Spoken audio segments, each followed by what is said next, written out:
Hey beautiful people, welcome back to another video. It's your girl Lindsey. So today we'll be doing some boho bob box braids. Say that 3 times fast. So the hair we'll be using is the Niseyo 14-inch boho bob box braids, the goddess braids, and I got them in the color 1B. With this pack I got 8 packs of hair, and I also got a nice little crochet needle, always a good touch. So with each bundle came about 16 braids, and on each braid they added like random curly pieces of hair, and then the ends were also pretty curly. I thought they would have been just a little bit curlier, so I wouldn't even like really say curly. I would say it's more like wavy, but you know, we worked with it. It was good to give it that kind of goddess braid type of vibe. So I'm just showing you how the hair looks. The hair, it was really soft, very soft. It wasn't too shiny. I actually really liked how it felt. Even after installing it, it felt really good. So let's go. So this is the braid pattern that I'm using. I did about 11 cane rows at the front, and then I just connected them into big cane rows at the back. So what I really liked about this hair, unlike other crochet hair I've used, the loops are very flexible and they're not too small. Okay, so if you're familiar with crocheting or familiar with my videos, you know the drill. We just take the open crochet hook, push it under the braid, attach the hair loop to the hook, close the hook, and then pull it through. So now some people like to use the hook and attach the end of the hair to the hook itself, but I prefer to use my fingers. All I did, I just twisted or wound the hair around my finger, especially, you know, because the end is like really loose and wavy, and then I just pulled it through the loop. And then because the loop was pretty flexible and it wasn't too tight, it was fairly easy to pull it through. I only did 1 knot, and that was secure enough for my hair. If you want to double knot, you can, but my hair is pretty fine and 1 knot was secure enough. So again, I just kind of unraveled or like reverse twisted the loop of the hair just to, you know, give myself more room to work with. Push my finger through, then I took the open crochet hook, pushed it under my cane row, and then attach the hair to the hook, close the latch hook, and pull it through, because if you don't close it, your hair will get stuck. And again, not every single braid, like I did the thing where I wound the end of the hair around my finger. Sometimes I just, you know, push the braid itself through the loop, and because the loop was pretty flexible, it was pretty easy. Now this is after about 2 packs, 2 bundles, however you want to phrase it, and I just did those at the front. And now we're gonna get to my favorite part of these type of styles, the back. So when I was doing the back, if you know me by now, you know, say the back of this is going to be like haphazard, because with the way how most of these styles are, you don't even need to be like the super neatest braider. I'm not even like a braider. You don't have to be like the neatest braider on the planet for this to come out properly. Once it's, you know, dip on your head, you can even achieve this look if you wanted to do it like a braidless crochet look. It's very simple, very easy. I just went haphazard, and I did with the cane rows I showed you earlier at the back of my head. I just filled those in first, and then I went in with more hair and just filled in any gaps that I had with the same crochet method, nothing else, and I only knotted it once. Now for this hair, if you wish, you can choose to do individuals at the front. You can unravel the top of the crochet hair itself, but that just seemed like a lot more work to me.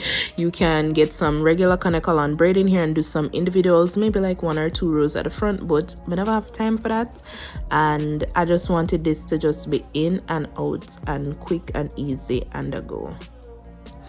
Alright, so now that we are done with the back, I'm just gonna go in, like I said, and fill in any spaces that I have around the back.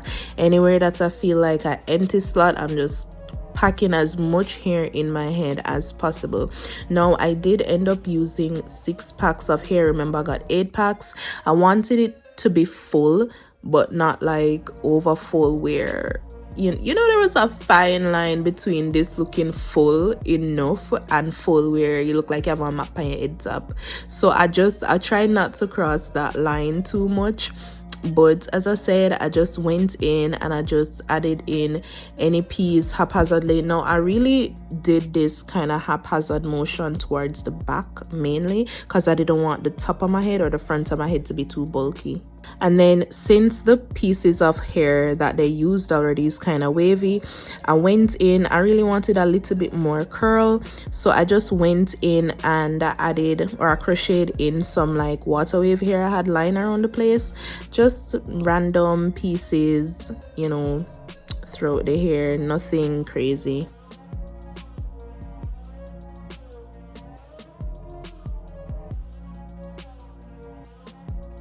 Alright, so when I was done putting in all the 6 packs of hair, I just went and started to cut the ends of the hair, well, trim the ends, like any stray pieces, any scraggly pieces, any pieces that weren't too curly, and I did it in a downward angled position to try to really, you know, enhance and highlight that bob look that we were going for. And I know I'm guilty. I had to do my edges. I did a little swirly action. Well, I tried to. I tried something like, I want to try something else with my edges, but I tried. And then you don't need to do this step, but I just wanted to add some mousse to the hair, especially to those pieces, those water wave pieces that I added. If they got a little frizzy, I just went in and I just like reformed them to make them a little bit more defined. Just put it through the hair, just kind of twirl the ends a little bit, just, you know, to try to get those curls to really pop just a little bit more, not too much because it still is kind of a messy look, but not where it's gonna be like frizzy. So now that our edges are set and dry, I'm just gonna cut off my molding wrap. I usually just rip it off, but I guess I was feeling fancy and decided to cut it off. Child, I tried with the swirl with the baby hairs. But this heat does not want me to be great. Anyways, touching up my makeup a little bit before anybody comes say my makeup now match. I blend it. Anyways, and there we go. I'm just gonna go in with my Luster's Pink Oil Sheen for the finishing touches, and we are done. And tada, everyone, we are done. This look was very easy to achieve. It literally took me like less than 2 hours to do this entire look. Super easy. You don't need to be a braider. Your braids don't have, your cornrows, canerows don't have to be neat. And yes, I decided to show you guys different ways to style this hair. I did a half up, half down style. I also did like a top knot with little curly pieces hanging off, you know. This look was inspired by Pearl the Stylist on Instagram, and like, she's bomb. I also decided to do like a quick little high bun. All right, beautiful people, thank you so much for watching. Side note, I have a similar look to this hairstyle I did a couple months ago, but that was when I decided to do it like individual throughout my whole head, and it took forever. So I'm super glad that they came out with this type of crochet hair to get the same look. Like, I was super happy to see that they came out with it. It's very soft, very versatile, very easy to work with. Loved it. All right guys, so thank you so much for watching. Don't forget to like, comment, share and subscribe, and join the family now, man. Join the family, you know, so we're grow the family over here. And follow me on all socials at __Lindsey Beth, and I'll catch you guys in the next video. Till next time, bye guys.